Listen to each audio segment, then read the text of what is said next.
सोचो अगर तुम्हें पता लग जाए कि तुम्हारी लाइफ में जो भी पावरफुल लोग हैं वो कोई भी फेयर नहीं खेलता, बल्कि वो एक ऐसी रूल्स को फॉलो करते हैं जो रूल्स ना तुम्हें तुम्हारा स्कूल, ना घर और ना ही सोसाइटी कभी सिखाती है। ये वीडियो कोई मोटिवेशनल वीडियोज नहीं है, बल्कि उन लोगों के लिए जो बार बार यूज होते हैं लेकिन फिर भी उनको समझ नहीं आता आखिर क्यों।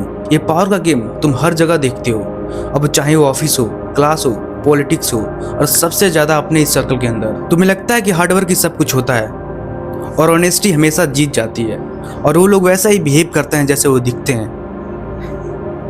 सच तो यह है कि पावर का गेम बिल्कुल अलग है, और जो इन पावर्स को समझ लेता है वो कभी पीछे नहीं रहता। आज की इस वीडियो में हम बात करने वाले एक ऐसी बुक की जिसे कई लोग डेंजरस मानते हैं, The 48 Laws of Power। This is the part 1 of this series, The 48 Laws of Power। And इस वीडियो में हम लोग कवर करने वाले हैं लॉज 1 से लेकर के 8 तक, वो रूल्स जो बताता है कि लोग पावर्स का यूज कैसे करते हैं। अब चाहे तुम इसे एक्सेप्ट करो या ना करो, लेकिन हाँ, उन लोगों से जरूर रोक देगी जो तुम्हें इजी टारगेट बनाते रहते हैं। हर लॉज को देखेंगे, समझेंगे, इस रियल लाइफ के सिचुएशन से कनेक्ट करेंगे ताकि आप लोग अच्छे से समझ सको। इस वीडियो को देखने के बाद तुम लोगों को नहीं बल्कि उनके इंटेंशन को देखना स्टार्ट कर दोगे। तो अगर तुम भी सुनना नहीं बल्कि समझना चाहते हो तो let's begin. First law, never outshine the master. Power का गेम टैलेंट से नहीं होता है और ना ही ईगो से चलता है, बल्कि ईगो उस इंसान की और भी ज्यादा फ्रेजाइल होती है जो ऑलरेडी पावर में होता है। सोचो तुम एक ऐसे सिस्टम का हिस्सा हो जहाँ तुम काम कर रहे हो, अब वो चाहे वो ऑफिस हो, स्कूल्स हो, कॉलेज हो या फिर कोई भी ऑर्गेनाइजेशन हो। तुम कामों में जेन्युइनली अच्छे हो, तुम्हारे आइडियाज अच्छे चल रहे हैं और इन सारे अच्छे कामों का तुम्हें रिजल्ट्स में मिल रहे हैं, और यहीं से लोग तुम्हें धीरे धीरे कंपेयर करने लगते हैं कि ये बंदा तो सर से भी ज़्यादा कैपेबल है, और तुम्हें अच्छा लगता है कि हमारी मेहनत को पहचानी जा रही है।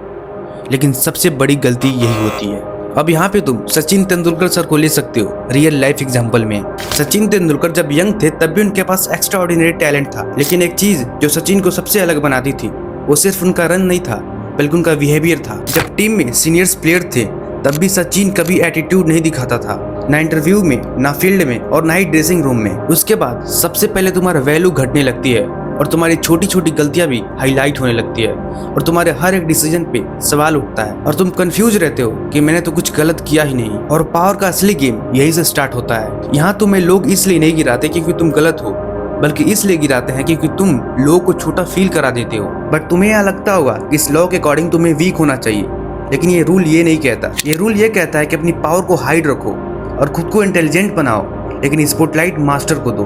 अपनी इंटेलिजेंस को उसके विजन का एक्सटेंशन बनाओ और उसे ऐसा दिखाओ कि तुम्हारा सक्सेस उसके वजह से पॉसिबल हुआ है। जब तुम मास्टर को सिक्योर फील करा देते हो तब भी तुम सेफ रहते हो। ये रूल्स आज भी जिंदा है, कॉर्पोरेट वर्ल्ड में, पॉलिटिक्स में, इवन सोशल मीडिया पे भी। जो लोग क्विकली ऊपर जाते हैं वो इस रूल्स को समझते हैं, और जो लोग सिर्फ टैलेंट पे विश्वास रखते हैं वो पहले ही राउंड में एलिमिनेट हो जाते हैं। इस दुनिया में सबसे डेंजरस चीज कैपेबल दिखना नहीं है, बल्कि किसी गलत इंसान के सामने कैपेबल दिखना गलत है। इसीलिए रूल कहता है नेवर आउटशाइन द मास्टर।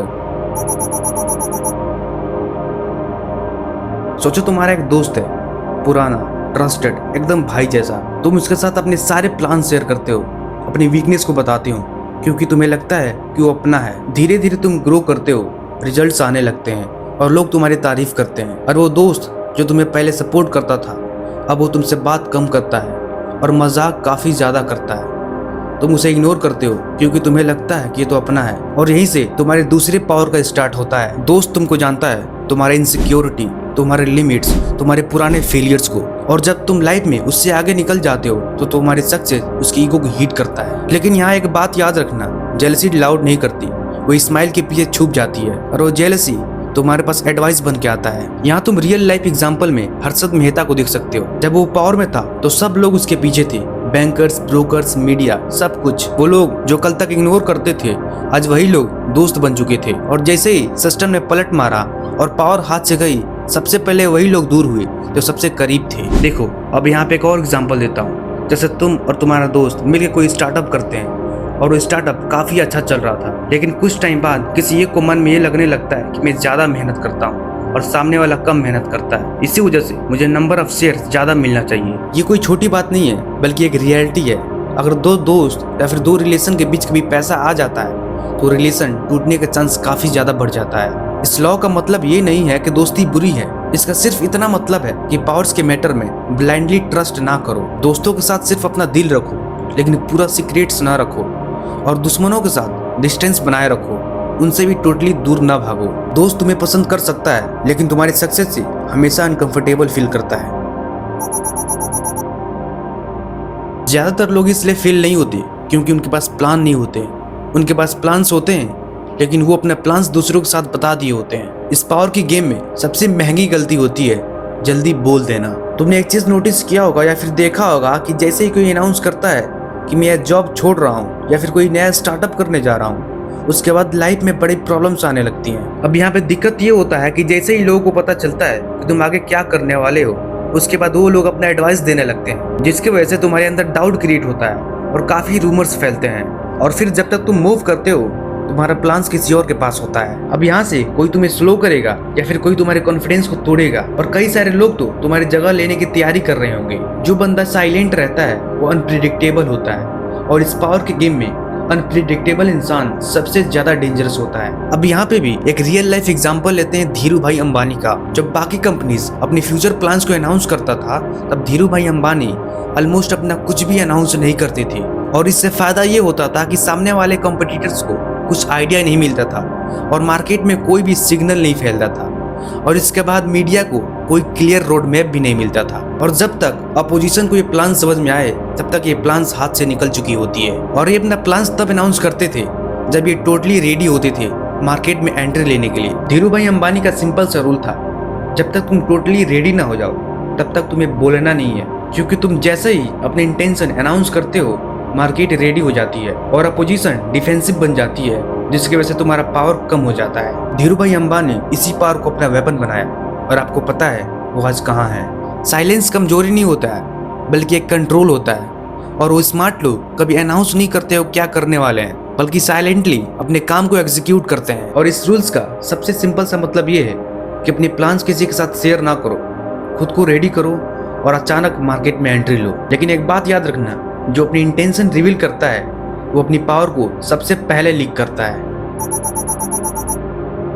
यहाँ चौथा रूल ये कहता है कि जो ज्यादा बोलता है वो अपना पावर खुद कम करता है, और इस पावर के गेम में साइलेंस की सबसे बड़ी जीत होती है। एलोन मस्क इस दुनिया का सबसे बड़ा एंटरप्रेन्योर है, और उनकी एक हैबिट नोटिस करना, वो शायद ही कभी खुद को एक्सप्लेन करते हैं। टेस्ला के फ्यूचर पे जब भी कोई सवाल उठता है तो एलोन मस्क पूरा एक्सप्लेन नहीं करते, बल्कि एक ही लाइन बोलते हैं, we will make it work. इस लाइन को सुन के मीडिया, लोग, हर कोई कंफ्यूज हो जाता है, और अपोजिशन को गेस करते करते एलोन मस्क साइलेंटली एग्जीक्यूट करते हैं। इस रूल का कोर मीनिंग ये है कि जितना तुम कम बोलते हो उतने ज्यादा लोग तुम्हारे वर्ड्स को वैल्यू देते हैं। इसी वजह से जो लोग ज्यादा बोलते हैं उसे कंट्रोल करना, उसे मैनिपुलेट करना इजी होता है, और जो लोग कम बोलते हैं वो खुद को डोमिनेट करते हैं इस पावर में। और स्पेशली ये पावर एक्सप्लेन नहीं की जाती बल्कि इस पावर को फील किया जाता है, और इसीलिए पावर कहती है always say less than necessary.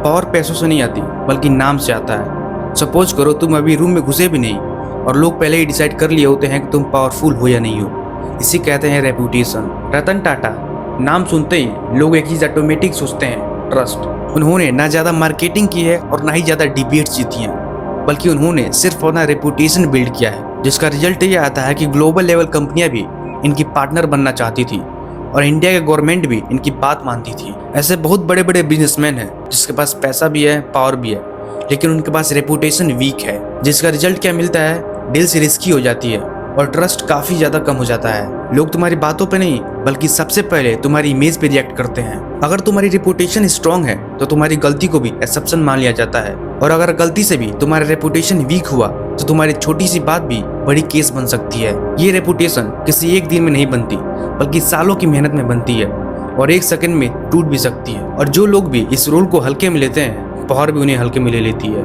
इसीलिए अपनी इमेज को ऐसा बनाओ कि सामने वाला कोई अटैक भी करे तो तुम्हारी इमेज उसे डिफेंड कर सके।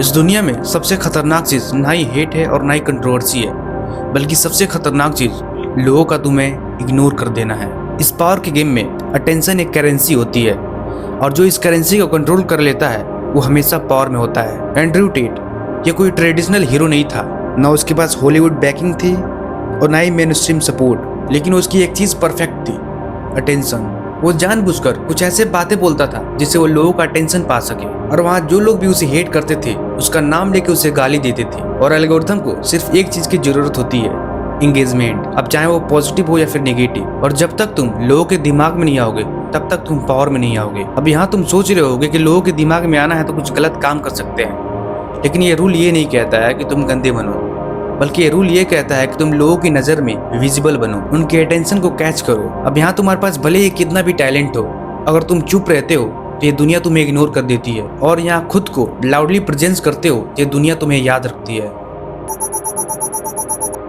अब यहाँ पावर का मतलब सिर्फ हार्डवर्क नहीं होता है, बल्कि पावर का मतलब होता है सही लोगों से काम करवाना और वहाँ खुद लीडर बनना। अब यहाँ लोग तुम्हारे एफर्ट को नहीं बल्कि तुम्हारे फाइनल आउटकम्स को देखती है। पावर का मतलब ये नहीं होता है कि तुम सबसे ज्यादा मेहनत करो, बल्कि पावर का मतलब ये होता है कि तुम स्मार्ट वर्क करो ताकि लोग तुम्हें सबसे ज्यादा याद रखें। अब यहाँ पे एक सिंपल सा एग्जांपल लेते हैं। जैसे एक मूवी बनती है, वहाँ पे राइटर कोई और होता है, वीडियोग्राफर कोई और होता है और एडिटर कोई और होता है, लेकिन ऑडियंस क्या देखती है? हीरो।